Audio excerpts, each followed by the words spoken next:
Bank of Baroda पुन्हा एकदा नवीन पराक्रम त्यांनी केला आणि खूप मोठा गोंधळ 35,000 कोटीपेक्षा जास्त मोठा गोंधळ आपल्याला इकडे बघायला मिळतो. मध्ये काही दिवसापूर्वी तुम्हाला माहितीच असेल की ऑलरेडी त्यांच्या ॲपवर गव्हर्नमेंटने बॅन आणलेला होता किंवा RBIने रेस्ट्रिक्शन्स आणलेले होते. त्यांचा डेटा लीक झालेला होता, IT सिक्युरिटी त्या लेवलची नव्हती, बऱ्याच सगळ्या गोष्टी झालेल्या होत्या. पण आता नवीन गोंधळ यांनी करून ठेवला आहे. विवेक वेलणकर नावाचे आपले पुण्याचेच एक ॲक्टिव्हिस्ट आहेत, त्यांनी RTI फाईल केला होता. त्यामधून हे कळालं की बँक ऑफ बरोदानी 35,715 करोड रुपयांचे लोन राईट ऑफ करून टाकले. राईट ऑफ म्हणजे काय समजतंय? डायरेक्ट माफ करून टाकणं. ज्या लोकांनी 100 कोटीच्या वर जे लोन घेतले होते ना आणि ज्यांनी भरले नाही आहेत ते डायरेक्ट राईट ऑफ करून टाकले. बरं, त्यांची नावं विचारली तर त्यांनी क्लिअरली सांगितलं सिक्युरिटी पर्पजसाठी आम्ही नावं सांगू शकत नाही. म्हणजे तुम्ही कोणाचे लोन राईट ऑफ करताय? बरं, पब्लिकली लिस्टेड कंपनीज आहेत. लाजा वाटल्या पाहिजे त्या लोकांना की जर मी त्या कंपनीचा शेअर होल्डर आहे, मी कंपनीचा मालक आहे, त्याच्या डिटेल्स मला मिळणं आणि ते त्यांनी देणं बंधनकारक आहे. पण काय सांगितलं जातं? आम्ही सिक्युरिटी पर्पजसाठी किंवा तुमचा डेटा प्रोटेक्ट. अरे तुमचा डेटा कुठं प्रोटेक्टेड आहे? बोंबाबोंब सगळ्या गावभर डेटा तुमचा लीक होतो आहे.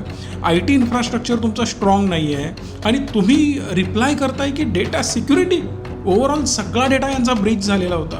बरं, याच्या पुढचा कहर म्हणजे काय? ज्या वेळेला त्यांनी याची रिकव्हरी करण्याचा प्रयत्न केला तर ते रिकवर होत नाही आहे आणि हे काय सांगतात तर टेक्निकल राईट ऑफ केलं आहे. आता टेक्निकल राईट ऑफ म्हणजे काय? फक्त कागदावरनं बुक्सवरनं काढून टाकायचं. आता बुक्सवरनं तर तुम्ही काढून टाकला म्हणजे तुमची बॅलन्स शीट चांगली दिसणार.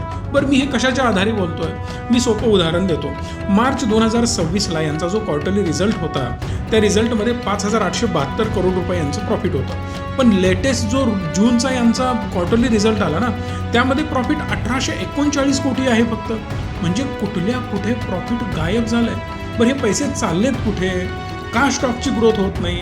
ज्या वेळेला आम्ही या सगळ्या गोष्टी खंगाळायला सुरू केल्या अनेक पराक्रम आहे त्यांचे. म्हणजे इवन सनी देओलची सुद्धा यांनी न्यूज केलेली होती आणि लगेच दुसऱ्या दिवशी पेपरमध्ये माफी मागितली, आम्ही चुकून दिलं होतं. 50 कोटीचं लोन होतं साहेब. पण अशा मोठ्या धनाढ्य लोकांचे ना राईट ऑफ करण्यामध्ये हे एक्सपर्ट आहेत. पण सर्वसामान्य माणसाचे 100 रुपये जरी थकले ना दारातून उभा राहतात आणि जमिनीवर कब्जा करतात.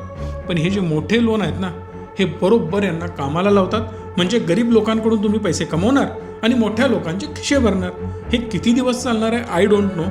पण म्हणूनच लोक मॅक्सिमम प्रयत्न करतात ना करन्सी चेंज करायचा. तुम्ही कसंही प्रिंट करणार, कसेही राईट ऑफ करणार. म्हणून लोक क्रिप्टोजमध्ये जात आहेत आणि म्हणून लोक ब्लॉकचेन टेक्नॉलॉजीकडे वळत आहेत. हा असाच कारभार तुमचा सुरू राहिला ना तर लोक बिटकॉईनला वगैरे कंप्लीट करन्सी म्हणून यूज करायला सुरू करतील आणि तुम्ही काहीही त्यांचं वाकडं करू शकणार नाही. त्यामुळे लवकरात लवकर गव्हर्नमेंटनी RBIनी या अशा लोकांवर, अशा एंटिटीजवर ॲक्शन घेणं खूप गरजेचं आहे आणि याला कुठंतरी अंकुश घालणं इम्पॉर्टंट आहे. बाय द वे, बिटकॉईनमध्ये जी रॅली चालली आहे तुम्हालाही ती जर मिस करायची नसेल, तुम्हालाही एक सिक्युअर, सेफ आणि इंडियामध्ये लीगल असलेलं अकाउंट ओपन करायचं असेल, कमेंट करा लिंक. मी इमिडिएटली तुम्हाला लिंक फॉरवर्ड करेन.